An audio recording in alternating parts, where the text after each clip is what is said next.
बिस्मिल्लाहिर्रहमानिर्रहीम अस्सलाम वालेकुम डियर व्यूवर्स। आज की इस वीडियो के अंदर हम बात करने वाले हैं पाइथन नंबर्स के हवाले से। इसमें हम डिफरेंट डेटा टाइप्स के हवाले से बात करेंगे, उसको किस तरह से हमने डिटेक्ट करना है। तो चलें स्टार्ट करते हैं। पाइथन नंबर्स की बात करें तो there are 3 numeric types in Python. जो 3 टाइप्स इस्तेमाल की जाती हैं जिसमें इंट, फ्लोट और कम्प्लेक्स है, यानी ये 3 टाइप्स यहाँ पर डिस्कस की जाएंगी।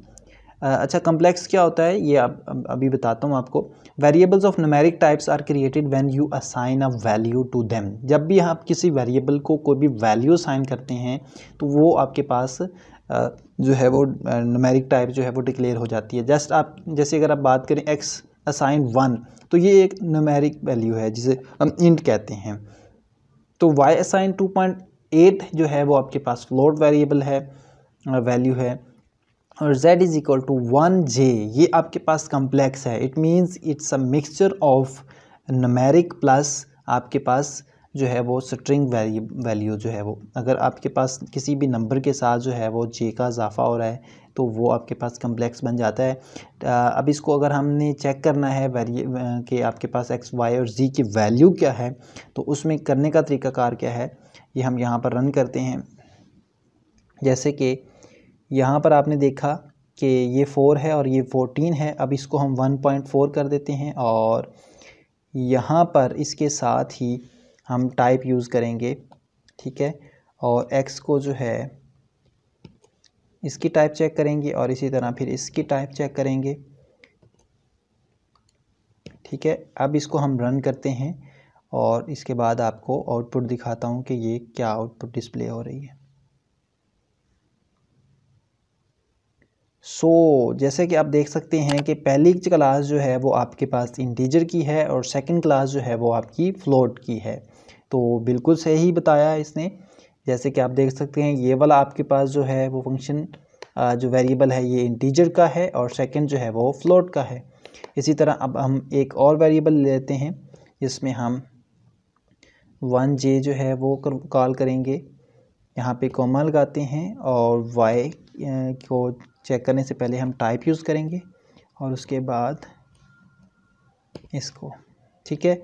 अभी हम इसको रन करते हैं और देखते हैं कि क्या इम्पेक्ट पड़ता है। जो हमारी थर्ड क्लास है वो क्या बताता है। थर्ड क्लास जो है वो आपको नज़र आ रहा होगा, ये कम्प्लेक्स है, ये फ्लोट है और ये आपके पास इंटीजर है। ठीक हो गया। तो आगे मूव करते हैं। अब इंट की बात करता है। Int or integer is a whole number, positive or negative. कहता है जो आपके पास इंट है ये कोई भी पॉजिटिव या नेगेटिव नंबर हो सकता है, ठीक है। विदाउट डेसिमल, यानी इशारिया के बगैर कोई भी पॉजिटिव या नेगेटिव नंबर जो है वो आपके पास इंटीजर होगा।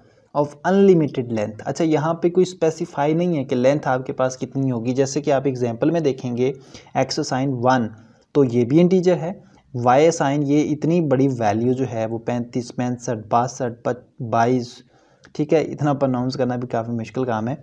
सो ये जो इतनी वैल्यू है ये सारी जो है आपके पास ये इंटीजर कहलाएगी। नीचे भी आप देख सकते हैं इसके साथ नेगेटिव सिंबल आ गया तो ये भी आपके पास इंटीजर कहलाएगी। अब इसी को रन करते हैं तो ये देखें ये तीनों क्लासें आपके पास इंटीजर की हैं। ठीक हो गया। अच्छा, इसके बाद अब हम फ्लोट की बात करें तो फ्लोट आपके पास ऐसा नंबर है जो पॉजिटिव और नेगेटिव होगा बट इट कंटेन 1 और मोर डेसिमल। एक या एक से ज़्यादा यानी इशारिया नंबर होना चाहिए, उसके अंदर इशारिया होना चाहिए। जैसे कि आप देख सकते हैं 1.10, 1.0, -35.59, ठीक है। यहाँ पर आपके पास ये तीनों क्लासेस जो हैं ये फ्लोट की हैं। तो इसको अब अगर हम रन करते हैं तो आपको यहाँ पर आउटपुट जो है वो फ्लोट नज़र आ रहा है। अच्छा, इसके बाद अगर हम बात करें float can also be scientific number with an E to indicate the power of 10। जैसे कि आपने मैट्रिक वगैरह में पढ़ा होगा कि ई जो है वो साइंटिफिक नोटेशन के तौर पर इस्तेमाल होता है, जिसका मतलब होता है कि आप फ्लोटिंग नंबर्स को डिस्कस कर रहे हैं और उसकी पावर की बात कर रहे हैं। जैसे अगर हम बात करें x की तो x असाइन 35 और e जो है वो एक्सपोनेंशियल है यानी पावर है, पावर उसकी 3 है। नीचे अगर बात करें 12, e की पावर जो है वो 4 है।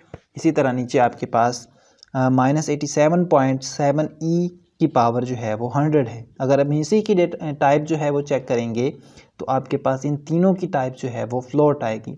इट मीन्स के आपके पास जो है वो आपके पास ई की वैल्यू आएगी, यानी साइंटिफिक नंबर के लिए जो ई इंडिकेट किया जा रहा है विच शोज़ जो है वो फ्लोट नंबर। थर्ड टाइप की बात करें वो है complex numbers are written with J as the imaginary part. अच्छा, जो कम्प्लेक्स नंबर होगा वो आपके पास कोई भी नंबर उसके साथ जे अगर आप ऐड कर देते हैं तो वो ये शो करेगा कि ये एक कम्प्लेक्स नंबर है। जैसे कि एग्जांपल के तौर पर आप देख सकते हैं 3 + 5J। तो 3 जो है ये आपके पास एक न्यूमेरिक है, 5 एक नंबर है जिसमें हमने जे का ऐड किया है तो वो बन गया है आपके पास एक कम्प्लेक्स नंबर। तो 5J भी एक आपके पास कम्प्लेक्स नंबर है और -5J भी कम्प्लेक्स नंबर है। लेकिन एक चीज़ यहाँ पर मैं आपको क्लियर करता चलूँ, अगर आप इंटीजर को किसी भी कम्प्लेक्स नंबर के अंदर ऐड करके उसको कॉल करेंगे तो वो भी एक कम्प्लेक्स नंबर ही होगा। जैसे कि ये देखें, x के अंदर असाइन किया ये वैल्यू को तो ये भी कम्प्लेक्स नंबर बन गया, तो x जो है वो पहली क्लास भी आपको कम्प्लेक्स की नज़र आ रही है। ठीक हो गया। तो उम्मीद करता हूँ कि आज का जो हमारा टॉपिक है जिसमें हमने पाइथन नंबर्स के हवाले से बात किया, तो पाइथन में 3 टाइप्स भी इस्तेमाल की जाती हैं, इंटीजर, फ्लोट और कम्प्लेक्स। ठीक है, और इसके बारे में हमने डिस्कस किया और इसको हमने प्रोग्राम के तौर पर रन करके भी देखा। होप सो कि आज की ये वीडियो आपके लिए काफ़ी हेल्पफुल साबित हुई होगी। इस तरह की और भी बेशुमार वीडियोस लेकर हम आपकी खिदमत में आते रहेंगे। अगर हमारे चैनल पर आप नए हैं तो हमारे चैनल को सब्सक्राइब करके इसका हिस्सा ज़रूर बन जाएँ ताकि इस तरह की और भी बेशुमार वीडियोज़ आप तक आती रहें। अपना बहुत सारा ख्याल रखें। अल्लाह हाफिज़।